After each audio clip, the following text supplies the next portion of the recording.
मुख्यमंत्री मनोहर लाल कुछ कह रहे हैं, सुनते। उसके ऊपर रिकमेंड करती है उसको, और बाद में उसको फाइनल माना जाता है कि ये चीज़ वहाँ से रिकमेंड होकर के आई है वेरीफाई करने के बाद। और उसमें कुछ लोगों ने अपनी इनकम जो कम दिखाई है, वेरीफाई करने के बाद उनकी ज़्यादा मिली है, तो निश्चित रूप से उसको ठीक किया गया है।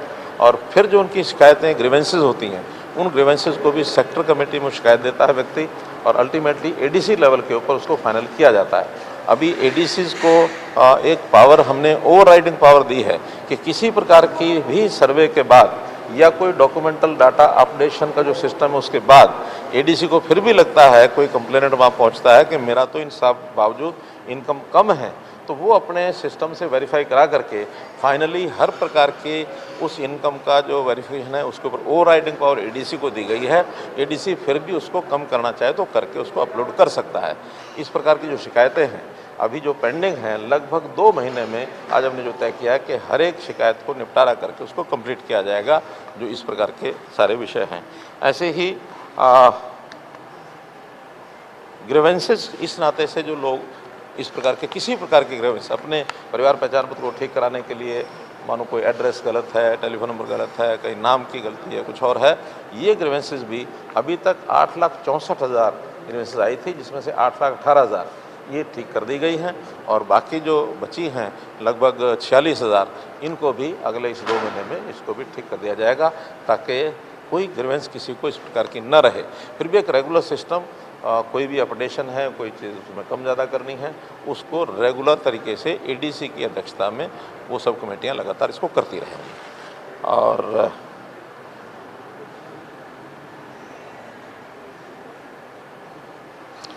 सेटिस्फेक्शन ग्राहक की है कि नहीं, यानी कस्टमर कहूँगा जो कंप्लेनेंट है उसकी ग्रीवेंस की सेटिस्फेक्शन हुई है कि नहीं हुई है, इसके लिए कॉल सेंटर भी बनाने के लिए मैंने कहा है कि कॉल सेंटर बनाया जाए, ताकि कोई भी कंप्लेंट करता है उसकी ग्रीवेंस को रिजॉल्व करने के लिए डिपार्टमेंट तो करता है, लेकिन उसकी सेटिस्फेक्शन है कि नहीं है उसको भी शुरू कर दिया जाएगा। और हर एक जो ग्रीवेंस जिसको यहाँ पर जिसकी लुकआउट कर लिया जाता है उसके लिए उस कंप्लेनेंट को फ़ोन करके उसका सेटिस्फेक्शन लेवल ये भी इसमें से देखा जाएगा। तो ऐसे 3-4 विषय जो करणीय हैं जो पब्लिक के लिए।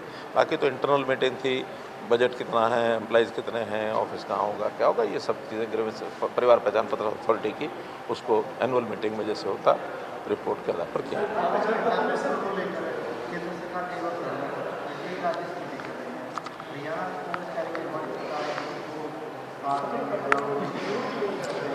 देखिए, आप लोग पहले भी ये पूछ चुके, मैं फिर बता रहा हूँ कि जो चीज़ें हमने नए जितने भी ऐसी चीज़ें शुरू की हैं, क्योंकि व्यवस्था परिवर्तन बहुत आसान नहीं होता। व्यवस्था परिवर्तन को स्वीकार करना अपने आप में बड़ा कठिन है। इसको कई बार अधिकारी भी स्वीकार नहीं करते, कई बार नेता स्वीकार नहीं करते, कई बार जनता स्वीकार नहीं करती, लेकिन जैसा उसका अनुभव आता है, अनुभव के बाद रिजल्ट जो निकलते हैं उसमें से स्वीकारता बढ़ती है। अब चूँकि इसके रिजल्ट आने लग गए हैं, हर किसी को इन चीज़ों के लिए अब जो चक्कर नहीं काटने पड़ते हैं सुविधाजनक तरीके से, नहीं तो हर छोटे काम के लिए भी व्यक्ति अपने जिला केंद्रों पर अथवा चंडीगढ़ राजधानी पर कितने चक्कर काटता था। अब हम जाकर के देखेंगे फील्ड में तो कहीं किसी व्यक्ति को आने जाने की ज़रूरत नहीं पड़ती। प्रोएक्टिव सर्विसेज उसके घर तक पहुंचने लग गई हैं। ज़्यादा ज़्यादा उसको अगर जाना पड़ता तो अपने गांव के सीएससी सेंटर पर वहां तक वो जाता है। वहां जाकर के अपना, बहुत लोगों को तो ऑनलाइन सर्विस अपने यानी मोबाइल पर या कंप्यूटर पर घर बैठे कर सकते हैं। सब सूचनाएं उसको मोबाइल पर मिलने लग गई हैं कि आपका नाम इसमें रजिस्टर हो गया, आपकी कंप्लेंट यहाँ पहुँच गई, इसको ऐसे ठीक करना, और जो ठीक होने के बाद रिजल्ट ये उसको मिलता है। विदिन 24 आवर्स भी पूरी स्टेट में कोई मैसेज किसी को देना हो तो इस सारे सिस्टम से संबंधित लोगों को पहुंचाया जा सकता है। तो ये जो सुविधाएं हुई हैं, इसके कारण से विपक्ष केवल उन लोगों को तो ध्यान रखता है जिनकी छोटी मोटी ग्रीवेंस होती है, क्योंकि वो लोग पेश होते हैं सब जगह कि मेरा ये ठीक नहीं हुआ, मेरा ये ठीक नहीं हुआ, लेकिन वो थोड़े चंद लोग होते हैं। उनके कारण से अगर वो कहेंगे कि इन व्यवस्थाओं को ख़त्म करेंगे तो हमको तो उसका नुकसानी नहीं लगती, हमको तो ये लगता है कि जनता इनको जवाब देगी। जब वो कहते हैं कि हम आएंगे पीपीपी ख़त्म कर देंगे, हम आएंगे पोर्टल ख़त्म कर देंगे, हम आएंगे मेरिट वेट उठा के फाड़ के फेंक देंगे, जितनी बातें वो कह रहे हैं जिसका जनता को लाभ मिल रहा है, वो अगर इसका विरोध करेंगे तो जनता निश्चित रूप से उनका विरोध करेगी। वो इनको फाड़ेंगे, जनता उनको फाड़ेगी।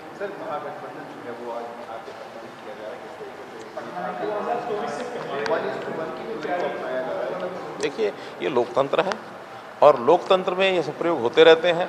कोई पहली बार हो रहा है ऐसा नहीं है, ये पहले भी होते रहे हैं। और जब से देश में लोकतंत्र का ये जागरण हुआ है, यानी देखा जाए तो एक समय ऐसा था कि कांग्रेस मतलब शासन, शासन मतलब कांग्रेस। जैसे टूथपेस्ट मतलब कोलगेट, कोलगेट मतलब टूथपेस्ट, ये सिनोनिमस हो गए थे। तो ऐसे ही शासन और कांग्रेस ये सिनोनिमस हो गए थे। लेकिन 1977 में देश में जब आपातकाल लगी, संयोग से 25 जून आ रहा है, 25 जून का दिन इसी बात के लिए जाना जाता है कि देश में ऐसा काला कानून लागू किया गया जिसके कारण से जन जागरण हुआ। और जन जागरण के बाद पहली बार कांग्रेस शासन को पलटा मारा गया। तब वोटर को समझ में आया कि नहीं, वोट में एक ताकत है, और उस वोट की ताकत के कारण से जनता जागरूक होने के बाद क्या ठीक है क्या गलत है इसका विवेक जनता जानती है और जनता उसके अनुसार निर्णय लेती है। तो कोई कुछ भी करे, आखिर जब किसी का बस नहीं चलता तो सब कुछ बटोरते हैं, इधर से बटोरते हैं, उधर से बटोरते हैं। ठीक कहा हमारे मुख्यमंत्री पंजाब मान ने कि इस मौके पर कोई बटेर, कोई बंदर, कोई बिल्ली, कोई भालू जब सब इकट्ठे होते हैं, तो जब इकट्ठे होते हैं तो उस समय क्यों इकट्ठे होते हैं? इसलिए इकट्ठे होते हैं कि सामने एक शेर है। ये मैं नहीं कह रहा,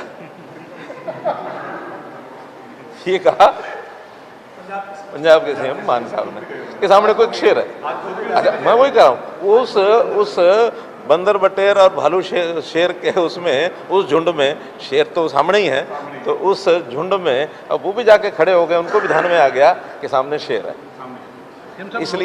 इसलिए मित्रों, ये सारी चीज़ें लोकतंत्र में चलती रहती हैं, कोई समस्या नहीं है। तो खैर ये हम भी जानते हैं, आप भी जानते हैं। एक विषय मैं आपको और बताना चाह रहा हूँ कि इससे पहले हमारी पावर डिपार्टमेंट की मीटिंग हुई थी, और उस पावर डिपार्टमेंट में भी 2-3 निर्णय हमने जो लिए हैं, अच्छे लिए हैं।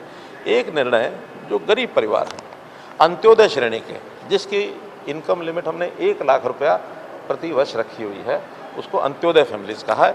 अंत्योदय फैमिलीज़ के बिलों के जो झगड़े हैं वो भी काफ़ी हैं। उसमें बहुत लोगों की डिफ़ॉल्ट अमाउंट हो गया, उनके ऊपर पेनल्टी लग गई, उनके कनेक्शन कट गए। तो हमने निर्णय लिया कि पहली बात तो ये कि उनको किसी प्रकार की पेनल्टी वो नहीं लगेगी, उसको सारे को माफ़ कर दिया। दूसरा, डिफ़ॉल्ट अमाउंट कितनी भी हो, more than average bill of 1 year, इससे ज़्यादा डिफ़ॉल्ट अमाउंट को नहीं देना, चाहे 10 साल का भी पेंडिंग बिल हो, तो 1 साल का उसको मैक्सिमम देना होगा। और जिसकी 150 यूनिट पर मंथ, ये एक एवरेज मान करके हम चलते हैं, तो उसको ज़्यादा जो मैक्सिमम अगर उसको बिल देना होगा तो वो 36 रुपये साल का देना होगा, अर्थात 300 रुपये महीने का।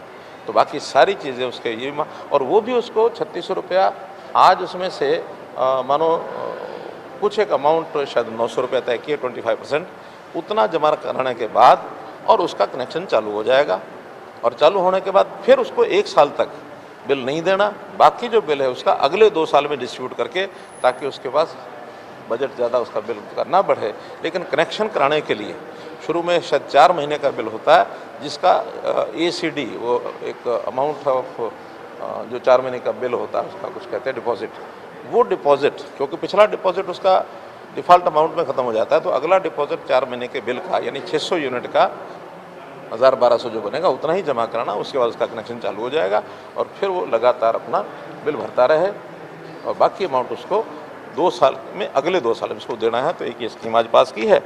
ऐसे ही अनऑथोराइज कॉलोनीज़, जिनमें कनेक्शन अभी नहीं दिए जाते थे, बहुत से कारण थे कि भी कॉलोनी ऑथराइज नहीं है, तो हमने कहा कि बिजली और पानी, 2 ये फंडामेंटल राइट हैं व्यक्ति के, तो कोई उसके ऊपर किसी प्रकार का डॉक्यूमेंट नहीं मांगा जाएगा।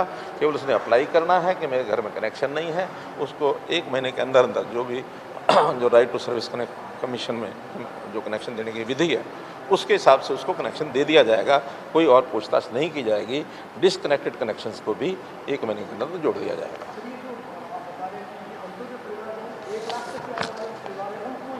हाँ, अभी उनको मिलेगा। देखिए, 180 है वो है BPL, 1 लाख से नीचे है अंत्योदय। अंत्योदय यानी जिसकी मात्र 7-8 हज़ार रुपया महीने की ही इनकम है, तो ये लाभ अभी उनके लिए है। ऐसे 19 लाख परिवारों में से डिफाल्टर कितने होंगे? लगभग 1.25 लाख 1.5 लाख है। तो ये 1.25 लाख परिवार जो हैं, इन्हीं को ये लाभ मिलेगा। लेकिन अगर 19 लाख में कोई और भी इस प्रकार का केस होगा, उसको भी ये लाभ मिलेगा। लोकसभा के चुनाव क्या इसी के अंदर एक है कि किसानों के जो उन्होंने कनेक्शन लिए हुए हैं और उन कनेक्शंस का जो लोड है, अभी कम हैं तो कई बार किसान को अपनी आवश्यकता के हिसाब से मोटर बड़ी लगानी पड़ती है, लोड उसका बढ़ाना पड़ता है, तो वो आसानी से उसका लोड कनेक्शन बढ़ाने के लिए उसको कठिनाई आती है। तो आज हमने तय किया कि voluntary disclosure of their load ये किसान करेंगे कि अपने आप वो बताएंगे कि मेरा इतना लोड है, इतने हॉर्स पावर की मोटर मेरी काम करेगी, उसका ऑटोमेटिकली उसको जैसे वो डिक्लेयर करेगा उसका लोड बढ़ जाएगा, उसमें किसी प्रकार की परेशानी उसको नहीं आएगी।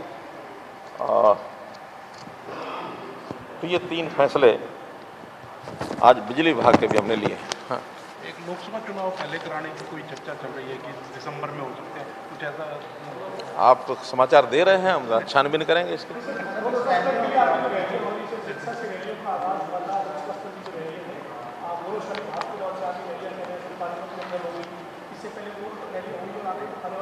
तीस जून तक 10 रैलियां सारी हो जाएंगी। बहुत अच्छा है। आप लोगों में से कोई सिरसा अगर गया हो तो मुझे मालूम नहीं, लेकिन मैं तो स्वयं आज जब देखा है तो अभूतपूर्व रैली, और ख़ास करके सिरसा क्षेत्र माना जाता है कि शायद बीजेपी का वहाँ कुछ हमारे लिए ठीक नहीं होगा, लेकिन बीजेपी की इस प्रकार की सफल रैली लोग भी उसको देखते रह गए कि एक बहुत रिस्पॉन्सिव रैली जिसको करना चाहिए वो हमारी सिरसा में हुई है।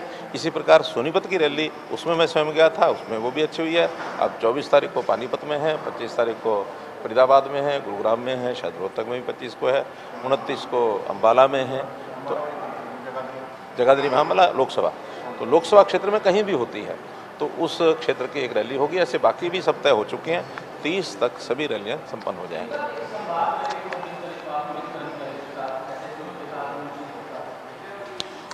26 तारीख को एंटी ड्रग अब्यूज डे, ये उस दिन है, विश्व भर का वो एक दिन होता है, तो उसमें हम उस दिन नशे के खिलाफ एक जागरण कैसे किया जाए, उसमें कई संस्थाएं भाग ले रही हैं।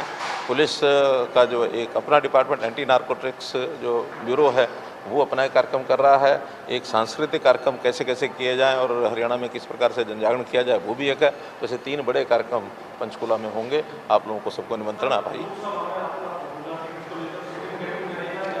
देखिए, मेरा काम नहीं है, पार्लियामेंट्री बोर्ड तय करेगा, जो करेगा वो मान्य। धन्यवाद।